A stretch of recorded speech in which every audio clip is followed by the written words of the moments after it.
I was born in a family of doctors, and at that time, I only knew how to draw. In those days, nobody understood advertising, especially I didn't know about the world of art. So my mom's brother was actually working in Los Angeles, recommended the school called Arts and the College of Design. And when I entered the school, that's where I learned from all the teachers, because they're industry leaders in terms of how they taught their lessons. They were very brutal. And you felt that energy in terms, I think in those days, in the 90s, advertising was fantastic. So I got my big break when there was the the Los Angeles Student Competition. Yeah. So being the only Asian in my class, I thought, hey, let me enter. In American culture, it was also quite different, because in advertising, you need to understand about all the nuances. And in those days, they were all jokes. If you look at a lot of American sitcom, it's all that, right? So as an Asian student, it's like, can I break in? So I entered the competition with all my classmates. The night went on. So it's pretty much like a normal ceremony. So it was my first advertising competition. So when I entered, I saw all my classmates, winning, gold, silver, bronze, gold, silver, bronze. I was really, really disappointed. At that time, I also brought my girlfriend, now my wife, Misa, to attend. Obviously, I want to impress her. And then towards the end, I thought, oh my God, there's going to be no show. As I walked out, they called my name, Guan Hin, yeah. And I won the best of show. So when I won the best of show, like all my classmates were pretty shocked. And I got my big break as a junior art director in one of the agencies, and the founder of the agency, Jean Craig, offered me a role as a junior art director. So that was my big break. I think the core principles, I have the 3 R's, I call it. So most of the work that I try to produce needs to be very relevant. So I see a lot of creative work that are sometimes too creative. So I think being relevant, understanding what is happening around the world, how people feel for a situation, especially culture and differences, is very important. So understanding the relevant. Now you need to make it relatable. A lot of work, they only relate to perhaps things that are superficial. I'm talking about relatable in a human context. So when I look at the work, it's not about whether it's good or bad. How does it make me feel? Does it make me feel sad? Does it make me feel funny? Is it shocking? Without that human emotion, the work is flat.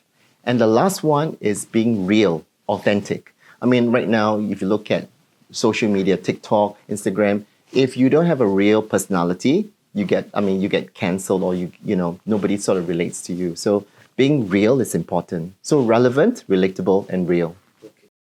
Sure. So let me show you this book. So this book is a bestseller from Penguin, Southeast Asia. So I named it Collide. And the reason why I named it Collide was to give a lot of attention in terms of the book. And the cover reads, "Embracing conflict to boost creativity." So when you think about conflict, we all run away from conflict. We hate confrontation. Here I'm asking you to embrace. The conflict I'm talking here isn't about, boyfriend-girlfriend relationship, isn't about solving political conflict. It's creative conflict. And what I meant about creative conflict is that in most creativity, whether you talk about movies or food, there needs to be a bit of conflict. So let's talk about food, right? Food, the best food is a mixture of the East and West. So it's a collision between 2 cultures. Movies, let's talk about movies, about superhero movies, right? We spoke about Superman, right? Being muscular. The conflict is kryptonite. The conflict could be, the conflict could be a villain like Lex Luthor. So when you have conflict in your storytelling during characters, it makes it exciting, unpredictable, and surprising. If you have a story that is predictable, like, a fairy tale story, prince and princess get married, they live happily ever after, predictable, boring, and there's no tension. And I think conflict is being authentic. You and I, right? We in our lives, we use our life stories our life experience to create stories. So when we create stories, it becomes more relatable. So a lot of global brands have very strong values, right? And very a strong mission statement, like Dove, right? I mean, real beauty. Or so I worked on a Unilever brand for many years in JWC for Lux soap, yeah. And their DNA is about actually fragrance, and also the DNA is always about making a woman feel the beauty. There's more to beauty, right? I think, and those are the brand that I knew was obviously many years ago. So obviously times have changed. But I think what's important is that the brand maintains the values and DNA as it reaches different markets too. So for a global brand, it needs to understand cultural nuances. It needs to pick celebrities that is relatable in their market. So I think when it comes to creativity from a global perspective, you need to maintain, certain principles, but at the same time, understanding the target market evolves, allows different countries and markets to create work that actually appeals to different target audience choices.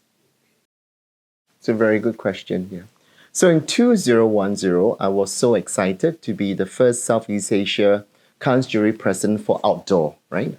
And when I, obviously Cannes Lion, everybody aspires to be winning a lion, everybody aspires to be associated with something quite prestigious.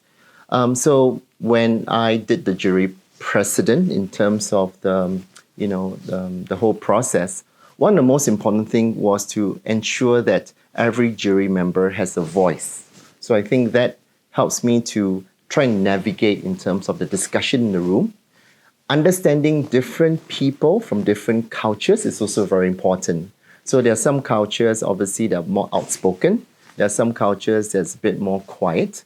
And having equal voice in the room is important. So all these takeaways that I, try and input in my team, right? As we kind of grow as a creative person, as a creative leader, we need to be sensitive in terms of team's contribution. We also want to hear even maybe from the quieter ones, because maybe the quieter ones have the best ideas.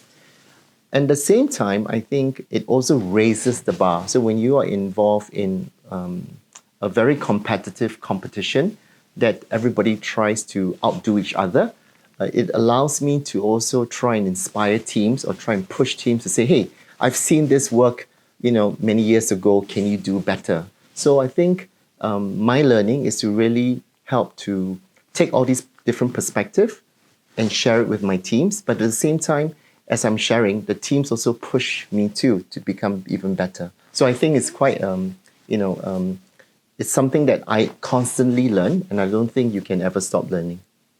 True. That's a question I always get asked. There's one word: resilience. Okay. Resilience, yeah. So in any artistic, especially in the marketing, digital communication, we are constantly hit with failures. So whether the client rejects your work or your work, you don't have any money to do, there's no budget, or the client, or it's not very creative, and it's kind of a job that you need a lot of passion. Yeah. So the passion that you have coming in needs to drive that sort of kang-ho spirit, and not let negativity, not let bad news or rejection, bring you down. And, when I was studying in America, being a very shy, Asian person, especially coming to a Western market, it taught me to speak up. It taught me to have a confidence to say that, hey, who cares about what people think? I feel like a lot of times as young creatives, they are insecure, right? With young creatives who are unsure. They're unsure whether this is the right thing or the wrong thing. Yes, I think they should try and get a mentor to be able to guide them. But at the same time, they need to be confident. But resilience, which I just said, is key, because if you're not resilient in terms of all the shortcomings or all the challenges, then you'll slowly give up. Yeah, I think there are a lot of things now coming. There are a lot of things as creative people we have to learn, right? Number one is AI, which is artificial intelligence. I think technology, VR, AR, e-commerce, I mean, everything that plays a role, is we're all about creating brand experiences, yeah. And then how do we, from the brand experience, how do you get people to pay for that?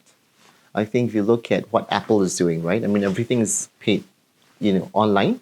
So e-commerce is always thriving, and people will actually visit a physical store to kind of feel for stuff, but they'll kind of go back to online to buy. So I think with the experience that most brands needs to create needs to be very immersive. So the immersive experience, whether it's digital or physical, needs to be done very, very well.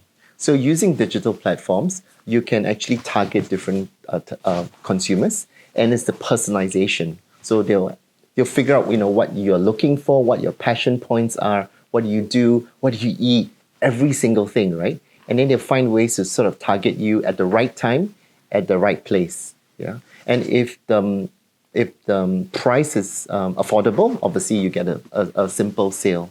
So I think with all the different platforms, again with AI, I mean, we need to harness them as tools. We need to be able to adapt in terms of how we use these things. I see a lot of people saying, AI is going to take over our jobs. Yes, it could be true, but I think people who know how to use AI will take over our jobs. Because AI is just a tool, but it's evolving as we speak, right? But at the same time, understanding exactly what to do with it is very important. And that's something I spoke about, which is, you need to have HI before AI. So HI is human imagination. Yeah, imagination. So not intelligence. Because if you don't have the imagination, what's the point of being intelligent? So the imagination helps to broaden the scope. It needs to at least gives you the dream. If you think about all the science fiction movies, right? It's all imagination, right? Terminators and stuff.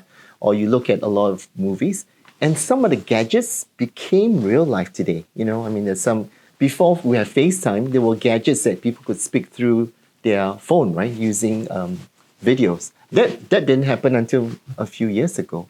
So I think having the dream, having the imagination helps to set a vision, and then having the tools like AI, VR will help us to achieve whether it's e-commerce or how the brand wants to reach to their audience.